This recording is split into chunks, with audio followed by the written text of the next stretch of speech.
آج میں نے ایک بڑی کمال کی ایک سنت آپ کے سامنے پیش کرنی ہے کہ ایک شخص نے ایک غلام خریدا۔ آج کے دور میں تو کسی کو گھر میں ملازم رکھنا ہو تو وہ نوکری پہ جاب پہ رکھتا ہے، پہلے ایسا نہیں ہوتا تھا، پہلے غلام خریدے جاتے، انہوں نے غلام خریدا۔ اچھا جب غلام خریدا تو غلام کہتا ہے حضور میری 3 شرطیں ہیں۔ اچھا بات بڑی عجیب تھی، غلاموں کی شرطیں نہیں ہوتی ہیں۔ آپ نے کہا اچھا تم بھی شرطیں لگاؤ گے، بتاؤ کیا شرطیں ہیں؟ کہتا حضور پہلی شرط تو یہ ہے کہ آپ مجھے فرض نماز کے وقت منع نہیں کریں، نماز پڑھ۔ اچھا وہ آقا بھی دیندار تھا، نیک آدمی تھا، کہتا ٹھیک ہے مسلمان ہوں، نماز سے کیوں روکوں گا، اوکے۔ کہتا دوسری شرط یہ ہے کہ دن میں جو چاہے کام لے لیں، رات مجھے آپ چھوڑ دیں۔ ٹھیک ہے مجھے کام دن میں لینا، میں بھی رات آرام کرتا ہوں، تم بھی رات آرام کرنا۔ کہتا تیسری شرط یہ ہے کہ آپ مجھے اپنے گھر میں کوئی بھی ایک الگ سے کمرہ دے دیں گے تاکہ میں سیپریٹ رہوں۔ ٹھیک ہے میں نے بھی یہ سوچا تھا گھر میں بہت سارے کمرے ہیں، غلام کا کمرہ ہوتا ہے تو میں کمرہ دے دوں گا۔ شرطیں کوئی مشکل تھی نہیں، آقا نے ایکسپٹ کر لی۔ غلام گھر پر آیا، بڑا محنتی غلام تھا، دن میں کام کرتا، رات اپنے کمرے میں چلا جاتا۔ ایک دن آقا چلتے چلتے اس کے کمرے کے پاس سے جب گزرا تو دیکھا عجیب منظر، کمرے کی چھت کھلی ہوئی ہے، آسمان سے نور برس رہا ہے، غلام سجدے میں ہے، اللہ کی عبادت کر رہا ہے اور اللہ کو رو رو کر یہ عرض کر رہا ہے کہ میرے مولا میں غلام ہوں، دن میں میری ڈیوٹیز ہیں، اگر یہ کام نہ ہوتا تو میں دن بھی تیری عبادت کرتا، رات بھی تیری عبادت۔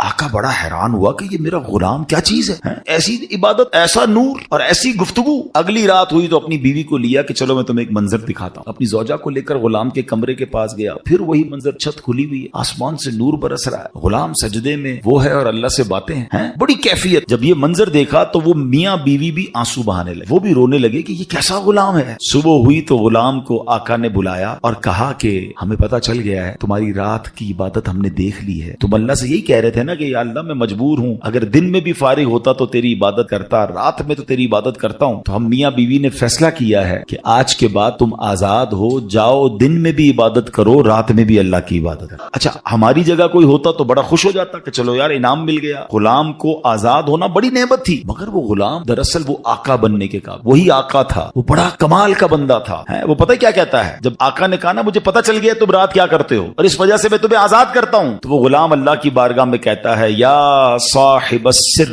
ان السر قد ظہر، اے راز رکھنے والے مولا، اے صاحب راز، راز تو کھل گیا، ولا اريد حیاتی بعد مشتہرا، اے اللہ میں اب راز کھلنے کے بعد زندہ نہیں رہنا چاہتا۔ اور یہ کہا اور اس کی روح نکل گئی، اس زمین پہ باڈی آتی ہے اور وہ انتقال کرتا ہے۔ میرے پیارے اب غور کیجئے، اس واقعے سے بہت سارے لیسن ملیں گے۔ ایک سنت، اور نارملی دیکھا یہ گیا ہے کہ اس سنت سے بہت سارے لوگ اب دور ہو گئے، حالانکہ یہ اتنی پیاری سنت ہے، بغیر محنت بغیر کوشش کے نیکیوں کا انبار لگ جاتا ہے، اتنی نیکیاں اور آپ اتنے بڑے بڑے انعامات کے حقدار بن جاتے ہیں۔ وہ سنت کون سی ہے؟ وہ سنت ہے ذکر الہی۔ میرے آقا خوب اللہ کا ذکر کتنا ذکر کرتے تھے، آپ کو میں اندازہ کرواتا ہوں، آپ کو اندازہ ہو جائے۔ نبی پاک سونے سے پہلے اللہ کا ذکر، جاگنے کے بعد اللہ کا ذکر، کھانے سے پہلے اللہ کا ذکر، کھانے کے بعد اللہ کا ذکر، پیارے آقا گھر سے نکلتے ہوئے اللہ کا ذکر، گھر میں داخل ہوتے ہوئے اللہ کا ذکر، قدم قدم پر اللہ کا ذکر۔ کیسے؟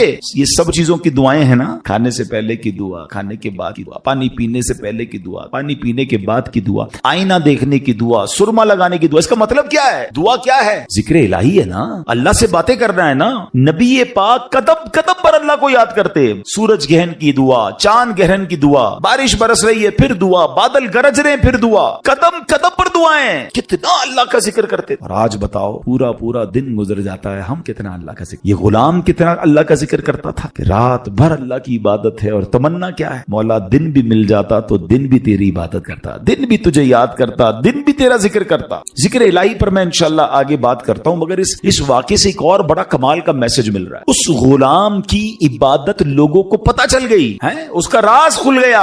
وہ کہتا ہے مولا اب جینا نہیں ہے، میں تو عبادت تیرے لیے کرتا تھا نا، میں جانتا تھا مالک تو جانتا تھا، اب تو لوگوں کو پتہ چل۔ اب بتائیں ہمارا کیا حال؟ ہم تو عبادت بہت سارے لوگ کرتے ہی اس لیے کہ لوگوں کو پتہ چل جائے، وہ اس لیے کر رہا ہے کہ رب دیکھے اور کوئی نہ دیکھے، اور ہماری اکثریت ان کاموں میں لگی ہوئی ہے کہ دنیا دیکھے میں نے کیا کیا ہے۔ نیکی کر دریا میں ڈال، بچپن میں سنتے تھے، اب نیکی کر سوشل میڈیا پہ ڈال، جو کرنا ہے لوگوں کو بتانا ہے، جو نیکی ہے سب کو بتانا۔ اپنے دل سے پوچھو نا کیوں جی چاہتا ہے کہ میری نیکیاں لوگوں کو پتہ چلے۔ پتہ ہے اخلاص کی تعریف کیا ہے؟ علماء فرماتے ہیں what is the meaning of اخلاص؟ اخلاص اس کو کہتے ہیں کہ بندہ جس طرح اپنے گناہوں کو چھپاتا ہے اس طرح اپنی نیکیوں کو چھپا. بتائیے نا, ہم اس طرح اپنے گناہ, کوئی ہے جو یہاں یہ چاہتا ہو میرے گناہ سب کو پتا چل جائیں؟ کوئی بھی نہیں چاہتا, مگر نیکی سب کو پتا چلنی چاہیے. نہیں, کچھ نیکیاں تو ایسی کیجئے نا جو فقط میں جانوں, میرا رب جانے. میں نیکی کرنے کے بعد مجھے کیوں خیال آتا ہے کہ یار سامنے والے کو پتا تو چلے میں حاجی ہوں, میں حافظ ہوں, میں نمازی ہوں, میں روزہ دار ہوں, میں نے یہ نیکی کی ہے, میں نے فلاں کام کیا. وائے, کیوں؟ اگر دل میں تمنا یہ ہے کہ لوگوں کی واہ واہ ملے گی تو پتہ ہے اس کو ریاکاری کہتے ہیں, اور ریاکاری کو شرک اصغر کہا گیا حدیثوں. چھوٹا شرک. شرک کس کو کہتے ہیں؟ شرک کے معنی یہ ہے کہ اللہ کی طرح کسی کو عبادت کے لائق سمجھنا, ٹھیک ہے نا, یعنی اللہ کی ذات و صفات میں یا تو کسی کو شریک ماننا یا کسی کو معاذ اللہ کی طرح عبادت کے لائق سمجھنا, یہ شرک ہے. بندہ اسلام سے خارج ہو جائے گا. اب اس کو شرک اصغر کیوں کہا گیا؟ کہ بندہ پڑھ تو نماز رہا ہے, رکھ تو روزہ رہا ہے, صدقہ کر رہا ہے, خیرات کر رہا ہے, عبادت اللہ کی کر رہا ہے, مگر دل میں تمنا ہے کہ لوگ راضی ہو جائیں, لوگ خوش ہو جائیں. نیت کیا ہے؟ نیت رب کو راضی کرنے کی نہیں, لوگوں کو راضی کرنا. اب ہم چیک کر لیں کہ کہیں ایسا تو نہیں کہ شیطان ہمارے اندر یہ وبا داخل کر چکا ہے کہ پہلے تو نیکی نہیں کرنے دیتا, لیکن نیکی کر لے تو پھر چھپانے نہیں دے, پھر بچانے نہیں دے, پھر ایسی باتیں دل میں لاتا ہے کہ اس کو بھی بتا دے, اس کو بھی بتا دے. کیوں؟ ہمارا جی کیوں چاہتا ہے ایک ایک نیکی کی تصویر ہم نے لگانی ہے تاکہ لوگ دیکھیں میں نے یہ چندہ دیا, یہ راشن دیا, یہ فلاں کام کیا. میں ویسے آپ کے دل کے دروازے پر دستک دیتے ہوئے ایک سوال کرنا چاہتا ہوں کہ ذرا یہ تو چیک کیجئے, یہ میرے لیے بھی سوال ہے, یہ آپ کے لیے بھی ہے, کہ ہماری ایسی کتنی نیکیاں ہیں جو صرف میں جانوں اور میرا رب جانے. اپنے آپ سے پوچھئے, اکیلے میں پوچھئے کہ ایسا کیا میں نے کیا ہے نیکی کا کام جو اور کسی کو نہیں پتا, میں جانوں اور میرا رب جانے. آپ کو پتہ ہے پہلے کے زمانے کے کچھ بزرگان دین ایسے ہوتے تھے کہ وہ غریبوں کی مدد کرتے تھے, مگر ان غریبوں کو بھی پتہ نہیں چلتا تھا کون مدد ہے. بعض اوقات ان بزرگوں کا انتقال ہوتا نا تو لوگ کہتے یار وہ ہر مہینے مدد آتی تھی, راشن آتا تھا, اب نہیں آ رہا. پتہ چلتا تھا کہ وہ فلاں بزرگ کا وصال ہوا ہے, وہ ہر مہینے مدد, مگر کبھی انہوں نے نہیں بتایا, پتہ لگنے بھی نہیں دیا. اور آج ہم کسی کی مدد کریں تو اس پر احسان جتاتے ہیں, بھائی یاد ہے نا میں نے مدد کی تھی, بھول تو نہیں گیا, تیرا ساتھ دیا تھا. ہر مہینے اگر کسی کی مدد کر رہے ہیں تو ہر مہینے احسان جتا رہے ہیں, ہر مہینے اس پر روب جھاڑ رہے ہیں. نہیں میرے پیارے اسلامی بھائی, نیکی کیجئے مگر اللہ کے لیے. کچھ ایسی تلاوت, کچھ ایسے نوافل. آپ دیکھیں نا تہجد بندہ کب پڑھتا ہے؟ رات کو پڑھتا, بعض اوقات اکیلے میں پڑھتا ہے جب کوئی نہیں دیکھ رہا, دنیا سو رہی ہے, آپ تہجد پڑھ رہے. کیا کمال کا یہ کام ہے کہ میں جانوں رب جانے. مگر شیطان کو صبر نہیں آتا نا, وہ کہتا ہے اس نے تہجد پڑھ لی تو جنت میں چلا جائے گا, اب اس کی تہجد کیسے خراب کروں. تو وہ کیا کرتا ہے, وہ دل میں خیال ڈالتا ہے ایسا کرو دوسروں کو بتاؤ. وہ کیا کرتا ہے, صبح اٹھ کے کوئی نہ کوئی بہانہ چاہیے. اب کچھ لوگ پتہ ہے کیا کرتے ہیں, یار آج بہت تھکا ہوا. خیریت کیوں تھکے؟ وہ میں تہجد سے اٹھ جاتا ہوں نا. اچھا ماشاءاللہ آپ تہجد بھی پڑھتے ہیں. بس اس نے یہ کہنا ہے تو ساڈے دل وچ ٹھنڈ پی گئی کہ انہاں نوں تھاری تہجد دا پتہ چل گیا. پتہ تو چل گیا, ڈیلیٹ بھی ہو گیا. بھائی کیوں پتہ چل گیا, کیوں بتانا؟ اللہ کرے یہ بات اس غلام کے اس واقعے سے کیسی بات سیکھنے کو مل رہی. مالک کو پتہ چل گیا, حالانکہ اس نے نہیں بتا, ہم تو بتاتے ہیں, اس نے بتایا نہیں تھا, یہ تو چھپ کے کر رہا تھا, مگر پتہ چل گیا تو کہتا ہے مولا اب راز ہی کھل گیا تو اب جینے کا کیا. ہائے ہائے, غلام تو نہیں کہوں گا, اس آقا کے صدقے اللہ مجھے بھی اخلاص نصیب فرمائے, آپ کو بھی نصیب. اچھا اب بات کرتے ہیں سنت رسول, ذکر الہی. آئے کیسا کمال کا کام ہے یہ ذکر الہی. اللہ کریم کس طرح قرآن مجید میں ہمیں ذکر کرنے کا حکم ارشاد فرماتا ہے. فرمایا یا ایھا الذین آمنوا اذکروا اللہ ذکرا کثیرا. آسان ترجمہ قرآن کنز الایمان, اے ایمان والو اللہ کو بہت یاد کرو. کتنا؟ نبی پاک علیہ السلام کی حدیث ہے, اللہ کو اتنا یاد کرو, اتنا ذکر کرو کہ لوگ تمہیں دیوانہ کہنے لگے. بس اللہ کی یاد کرتے رہا کرو, ذکر الہی کرتے رہا کرو. ہائے مگر ہمارا حال کیا ہے کہ زبان فضول باتیں تو کرتی ہے مگر اللہ کا ذکر نہیں. ہمارے بزرگ کیسے ذکر کرتے تھے. حضرت جنید بغدادی کا نام سنا رضی اللہ, بہت بڑے اللہ کے ولی. آپ کے بارے میں آتا ہے کہ آپ اتنا ذکر الہی کرتے تھے, ایک بار نائی کی دکان پر گئے, مونچھیں ترشوا. تو نائی کہتا ہے حضرت تھوڑی دیر خاموش ہو جائیں ورنہ آپ کی ہونٹ پہ کٹ لگ جائے گا, میں مونچھیں کاٹ رہا ہوں آپ ذکر کر رہے ہیں. وہ کہتے ہیں ذکر کرتا رہوں گا, تم اپنا کام کرو, ہونٹ کٹتا ہے تو کٹ جائے, میں نے ذکر نہیں چھوڑا. اتنی دیر کے لیے بھی ذکر الہی نہیں چھوڑنا ہوتا تھا. ایک بزرگ تھے اور کبال کے بزرگ تھے, حضرت سری سکتی سے مروی ہے کہ میں حضرت جرجانی کے پاس گیا تو ستو دیکھے, وہ ستو پی رہے تھے, روٹی نہیں کھاتے. میں کہا حضرت روٹی آپ کیوں نہیں کھاتے, ستو کیوں پیتے؟ وہ کہتے ہیں میں نے کیلکولیشن کی, روٹی کھانے میں اور ستو کھانے میں 90 تسبیحات کا فرق ہے. میں اگر ستو پیتا ہوں تو پیٹ پھر بھی بھر جاتا ہے, مگر میں روٹی کھاتا ہوں تو ٹائم زیادہ لگتا ہے. 90 تسبیحات میں زیادہ پڑھ لیتا ہوں, اس لیے 40 سال ہو گئے میں نے روٹی نہیں کھائی ہے. یار کمال لوگ تھے, نیک تھے, پرہیزگار تھے, نیکیوں کا انبار تھا, مگر اور نیکیاں چاہیے. کیوں؟ ان کو پتا تھا نا اجر کیا ہے. آپ کو پتا ہے ذکر الہی کا اجر کیا ہے؟ ذرا مل کر کہیے سبحان اللہ, الحمدللہ, اللہ اکبر. کتنی دیر لگی؟ 10 سیکنڈ. مشکل سے 3 جملے کہے 10 سیکنڈ.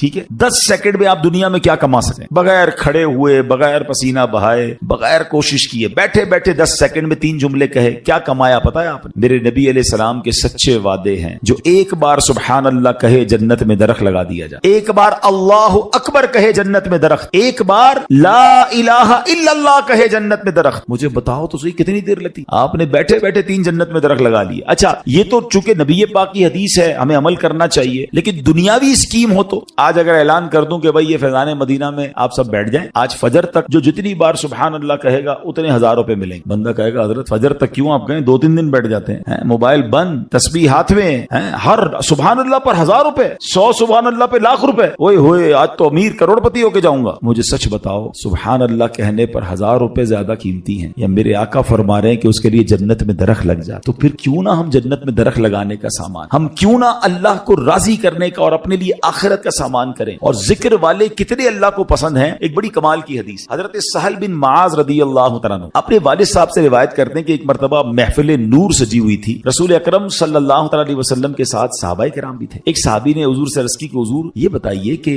جہاد میں سب سے عظمت والا زیادہ کون؟ جہاد کرنے والے تو بہت سارے ہیں نا, بہت سارے صحابہ لڑتے تھے اللہ کی راہ میں, تو حضور ان میں سب سے زیادہ عظمت والا کون ہے؟ تو پیارے آقا نے فرمایا اکثرہم للہ ذکرن, یعنی جو اللہ پاک کا کثرت سے ذکر کرتا ہے وہ زیادہ عظمت والا. اب بات سمجھ رہے, یعنی سب جہاد کرنے والے کمال کے ہیں, مگر ان میں جو ٹاپ پہ ہے جو سب سے زیادہ ذکر کرتا ہے. اب صحابی کہتے ہیں حضور روزہ داروں میں سب سے زیادہ عظمت والا کون؟ روزہ دار تو لاکھوں کروڑوں مسلمان روزہ رکھتے ہیں. آقا فرماتے ہیں ان میں سب سے زیادہ اللہ کا ذکر کرنے والا سب سے عظمت والا. سہل بن معاذ فرماتے ہیں وہ صحابی اسی طرح سوال کرتے رہے کہ حضور نمازیوں میں سب سے زیادہ افضل کون ہے؟ یا رسول اللہ زکات دینے والوں میں سب سے زیادہ عظمت والا کون ہے؟ ایک ایک عبادت کا سوال کرتے رہے. آقا سب کے جواب میں یہ فرماتے رہے اکثرہم للہ ذکرن, یعنی جو اللہ پاک کا ذکر کثرت سے کرتا ہے وہ اس کیٹیگری میں ان لوگوں میں سب سے زیادہ افضل اور عظمت والا ہے. اب حضرت ابو بکر صدیق رضی اللہ تعالیٰ عنہ بھی حاضر تھے, حضرت عمر فاروق بھی موجود تھے. ابو بکر صدیق رضی اللہ تعالیٰ عنہ جو مسلمانوں کے پہلے خلیفہ ہیں, وہ حضرت عمر سے کہتے ہیں اے عمر یوں تو ذکر الہی کرنے والے ساری بھلائیاں لے گئے. تو نبی پاک نے جب یہ سنا تو کہا ہاں اے ابو بکر بات ایسی ہی ہے, جو ذکر اللہ کی کثرت کرتا ہے وہ ساری بھلائیاں ہی سمیٹ لیتا. یعنی ٹاپ آف دا لیول اگر کچھ لوگ ہیں تو وہ کون ہیں؟ وہ ذکر الہی کرنے والے ہیں. اے میرے پیارے اسلامی بھائیوں, اب ہمیں یہ غور کرنا ہے کہ ہم کتنا ذکر کرتے ہیں, ہماری زبان پر کتنا ذکر ہوتا ہے. حضرت معاذ بن جبل رضی اللہ تعالیٰ عنہ کہتے ہیں میری نبی پاک علیہ الصلوۃ والسلام سے ان کی ظاہری حیات میں جو آخری ملاقات ہوئی نا, تو میں نے نبی پاک سے کہا حضور مجھے کوئی نصیحت فرما دیں. پیارے آقا علیہ الصلوۃ والسلام سے کہتے ہیں حضور کون سا عمل اللہ کی بارگاہ میں سب سے بہتر اور سب سے زیادہ قرب حاصل کرنے والا؟ تو پیارے آقا علیہ السلام نے فرمایا اے معاذ تمہیں موت اس حال میں آئے کہ تمہاری زبان ذکر اللہ سے تر ہو, سب سے افضل عمل. ٹھیک ہے نا. اب مفتی احمد خان نعیمی اس کے تحت فرماتے ہیں کہ اس کا مطلب یہ ہے کہ بندہ پورا دن کچھ نہ کچھ اللہ کا ذکر مختلف انداز سے کرتا رہے. موت کے آنے کا تو پتہ نہیں نا,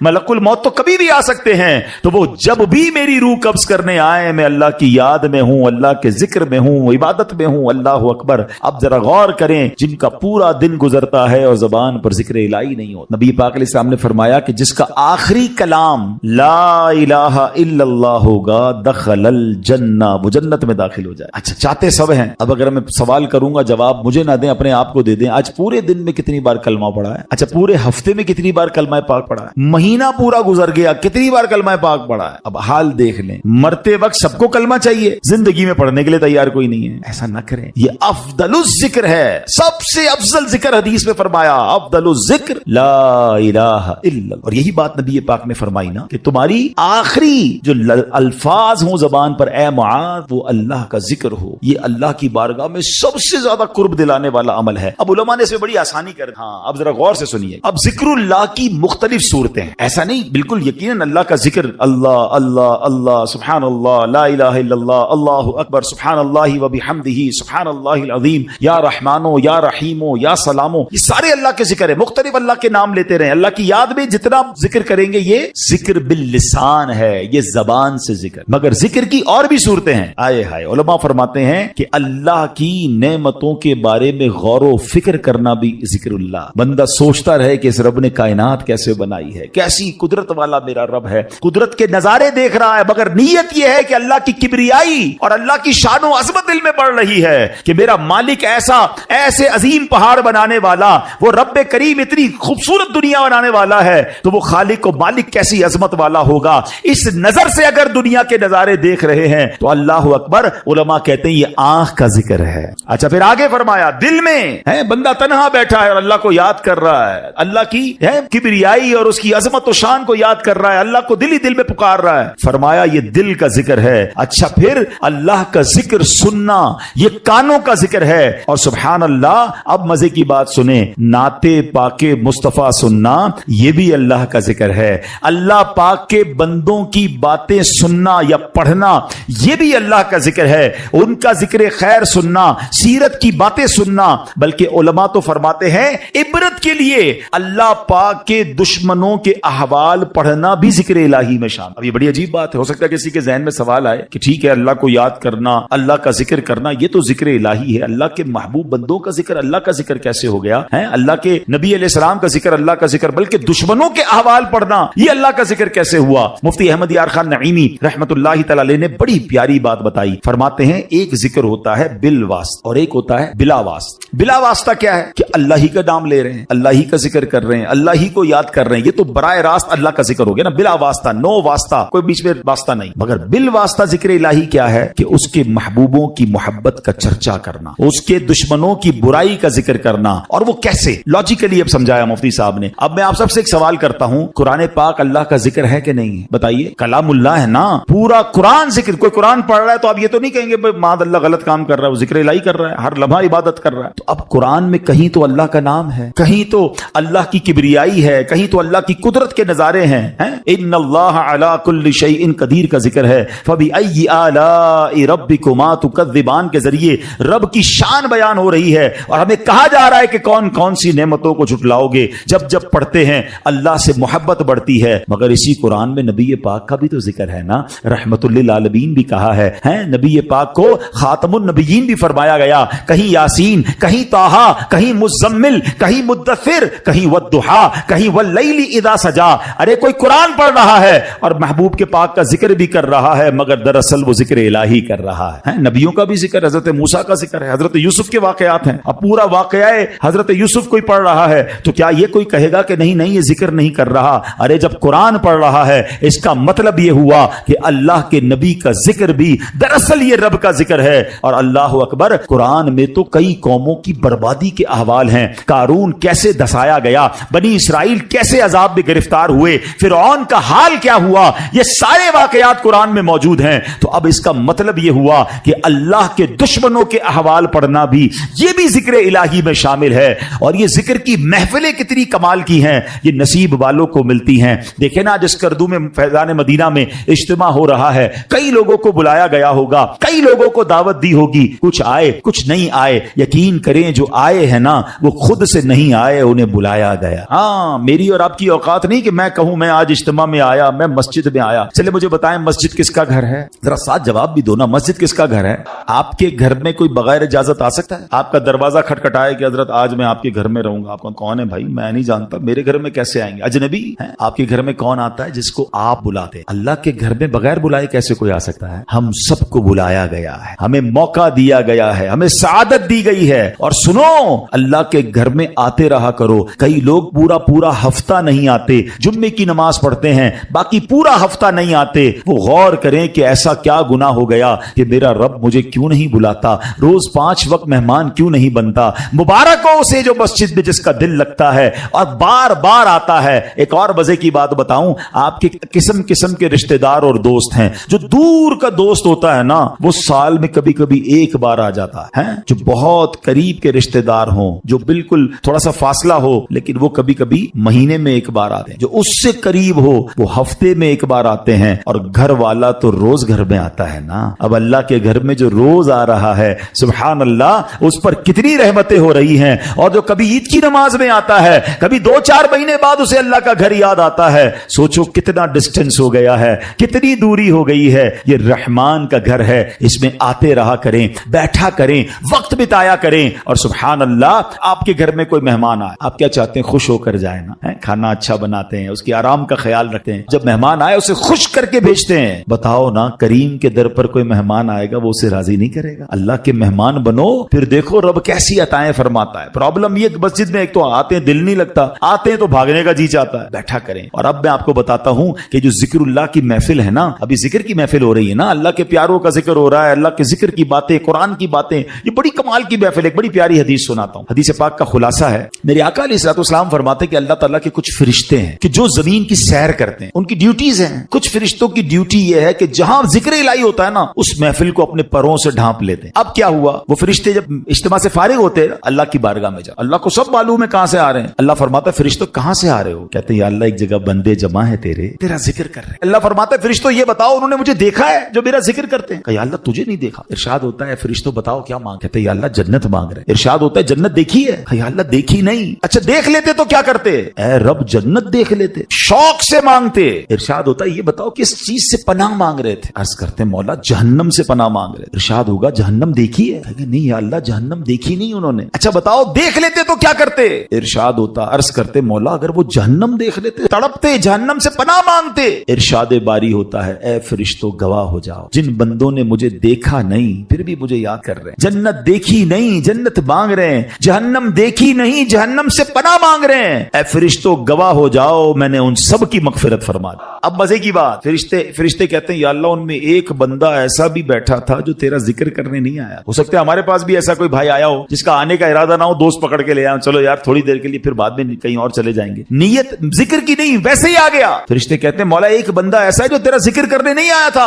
اللہ فرماتا ہے اے میرے فرشتوں یہ وہ مجلس ہے, یہ وہ محفل ہے جس کے ہم نشین محروم نہیں ہوتے, میں نے اس کی بھی مغفرت فرما دی ہے. اللہ کرے کہ اجتماع ہم سب کی مغفرت کا ذریعہ بنے. فرشتے جا کر بتائیں اللہ کو کہ مولا تیرے بندے بیٹھے ایک جگہ پر, گناہگار ہے, تیرے گھر میں تو بیٹھ کر تجھے یاد کر رہے ہیں, مانتے ہیں گناہگار ہے مولا مگر تیرے سوا کون بخشنے والا, جہنم سے پناہ مانگتے مولا تجھ سے, تیری جنت کا تجھ سے سوال کر. اللہ بڑا کریم ہے. ایسے اجتماعات میں, ایسی محفلوں میں, ذکر کی محفلوں میں آیا یہ بڑی کمال, کسی کی برکت ہمیں مل جاتی ہے. ہم تو گناہگار ہیں نا, مگر اتنے بڑے مجمع میں کوئی تو اللہ کا نیک بندہ ہوتا ہے نا. کیا معلوم اس پر برس رہی ہے, مجھ پر بھی برس جائے گی. اس پر رحمت دیکھیں نا, بارش برستی تو سب پہ برستی ہے نا, رحمت کی بارش برسے گی تو کچھ چھینٹے مجھ پر بھی تو گریں گے نا. برستا نہیں دیکھ کر ابر رحمت, بدوں پر بھی برسا دے برسانے والے. مگر آج حال برا پتہ ہے کیا ہے, لوگ اس طرح کی محفلوں میں تو نہیں آتے, بری محفلوں میں بڑے شوق سے جاتے. کہیں شراب کی محفل, کہیں جوئے کی محفل, کہیں بے حیائی کی محفل. اچھا جب ان کو کہو کہ بھائی نہ جاؤ, یہ نوجوان بیٹھے ہیں, تو وہ کہتے ہیں میں کون سا شراب پیتا ہوں, میں تو صرف بیٹھتا ہوں. میں کون سا جوا کھیلتا ہوں, میں تو بیٹھتا ہوں. نہیں میرے پیارے اسلام, جہاں لعنت برس رہی ہے وہاں بیٹھ رہے. پچھلے دنوں کووڈ آیا تھا نا, کووڈ وائرس نے ہم سب کو ایک چیز سکھائی تھی کہ جہاں وائرس ہو اس سے دور رہو, سوشل ڈسٹینس.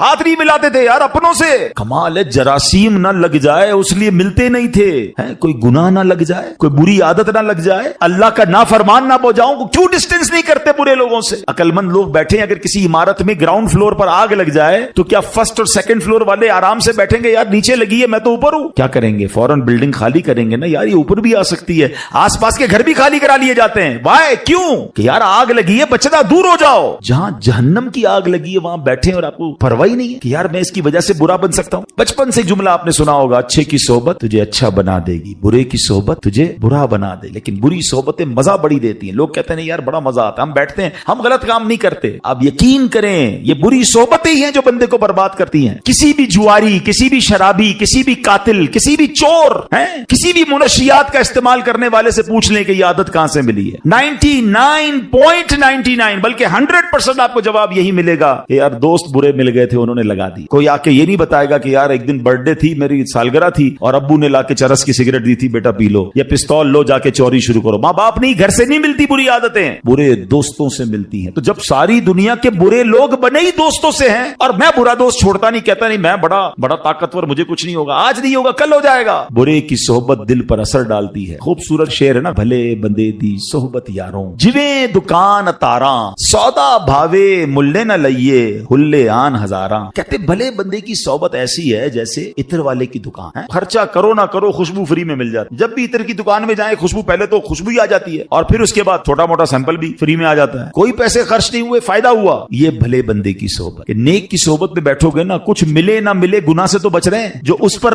رحمت برس رہی ہے, مجھ پر بھی 2 چھینٹے برس جائیں گے. تو اچھی صحبت آلویز بینیفیشل ہے. مگر آگے کیا کہتے ہیں, برے بندے دی صحبت یاروں, جویں دکان لوہاراں, کپڑے پاویں کنج کنج پئیے, چنگا پین ہزاراں. کہتے